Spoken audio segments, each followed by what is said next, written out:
Ассалому алайкум, бародарон. Ман ба шумо ози поилкаҳои харгӯшоро нишон медиҳам. баъзеҳо хоҳиш кардан. ина поилкаҳо ҳама самодельни худам сохтагиам. трубаи 25 қати нехи омадаги усози ай бачокш нишон диҳам. инай ручкаи 5 литра да мерези овай боло мебиёя эдарон медро ина иш боло поён ин деюнгишам 3 клет када мебиё. ва вақти омадак инахе мебиё поён мефуроин инҷа крайники ай овштекин шуд холӣ мекунӣ о махкам мекунӣ ов мерези. инай пастакаш барои майдаакое ов мехӯрам. ин поилкаҳоро 6 сум 7 сум ҳам сомонтежида мефурӯшам.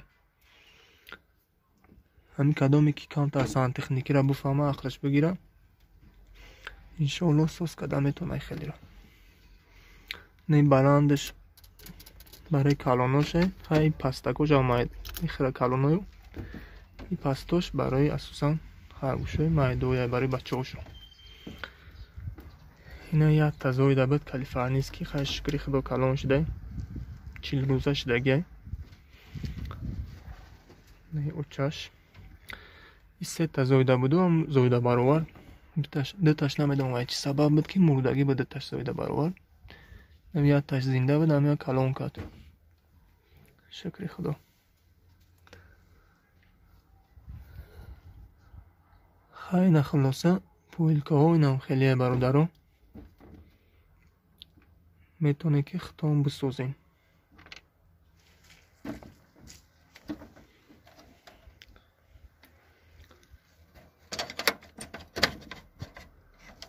хайна баранай ин баран хай ба наздики зоидагиай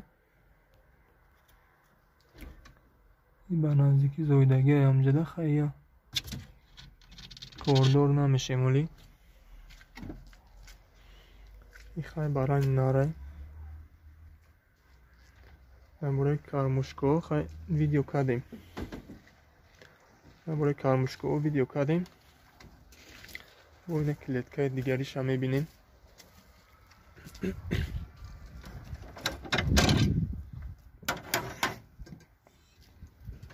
наиш ду бача дорам. най 5 бача дошт. аз сабабе ки ҷоша алиш кардам бачаоша дига соз нигоҳ накард. най поёнгида буд. поён да ози харгӯши нар мондагиай. най поён да буд ҳамин моддаи бологӣ поён да буд. поён да аз сабабе ки клеткаи ма берун да ина тагиш решоткаай пишаку набаранд гуфта бачаоша берун ай решотка метонистанд ки бачаоша бикашанд бигиранд пишако нагиранд гуфта гирифтам дар боло мондум. 16 рӯза 17 рӯза будан харгӯшо 16 рӯза 17 рӯза будан. дига ҷоша алиш кардам. очаш хушро нигоҳ накард. шириша қоқ кард. вақте шириша қоқ кард уже то фаҳмидам ки як рӯз ду рӯз гузашт уже 3 бачаш мурдак да як рӯз. нем 2 донаш мондагӣ буд. вақте дидам ки макидестиян намемонам оча шир надора ба як харгӯш дига макондум. бо урам шинохтан дига намакидан. ба шприц қати як ду бор шир додум. якташ хурд бо якташ нахурд. ба гирифтам инам хали бақлаш када ина хали поилкаро задам.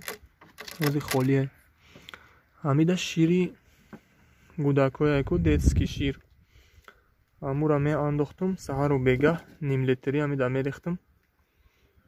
якташ мехӯрд якташ уқа намехӯрд. вайшам омӯхта шуд ҳардаш ҳамин мехӯрдам. ба очашам медиромад шира мезад мерафт. хай ба як рӯз дидам ки бо нигоҳ кардистае бо дидам макондистае бачаоша. خلاصه گپ که همین خرگوش وقتی میزویه جوش علیش کلان در کار نبوده. اگه جوی میزویه هم جمعونش بیسته که بعد اینم خیلی بچه هاش نگاه نمیکنن، بچه هاش مردنش ممکنه. برای همین کارش شما نکنید. اینجا پویلکه هسته، پویلکه هستک برای بچه هاش خودستیان نبو بلند برای اوچشون.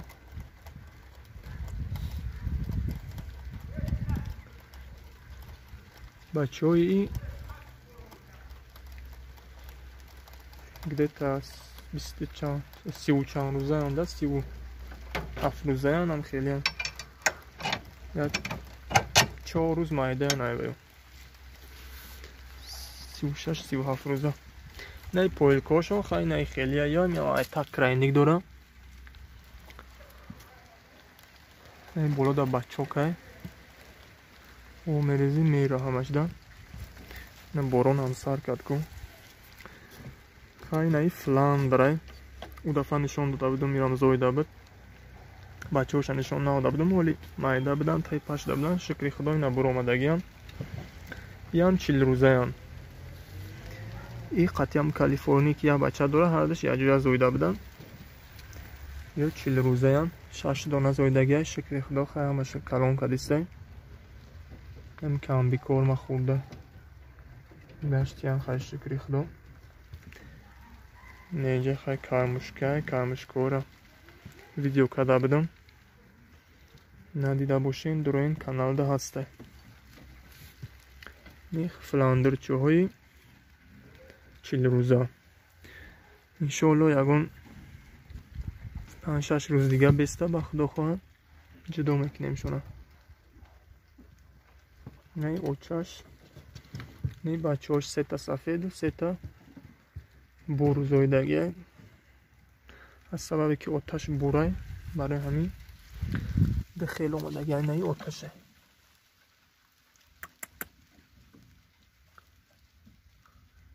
آتشه نه آتش ای بچه هاش.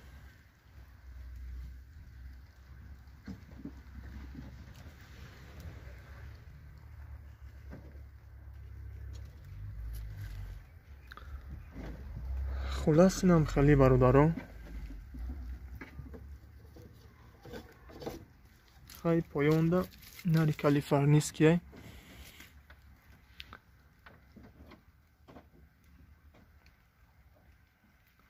قشاش برامدگی نیشان قشاش برامدسته اینارم انشالله اکراسوشه گرفتیسته استاسته.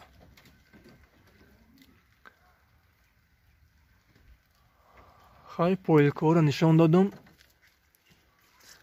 نه بقلشکه قطعی هم میشوه نیشان بقلشکه قطعی کدگیم تاوش دا پویلکه زدگیه میتونه که نام خیلی پویلکه کده خرگوشتون دا مونه. باقی سر بلند و خانه آباد باشه. خدا نگهبانی همه ما و شما باشه. خدا حافظ تا ویدیوهای آینده.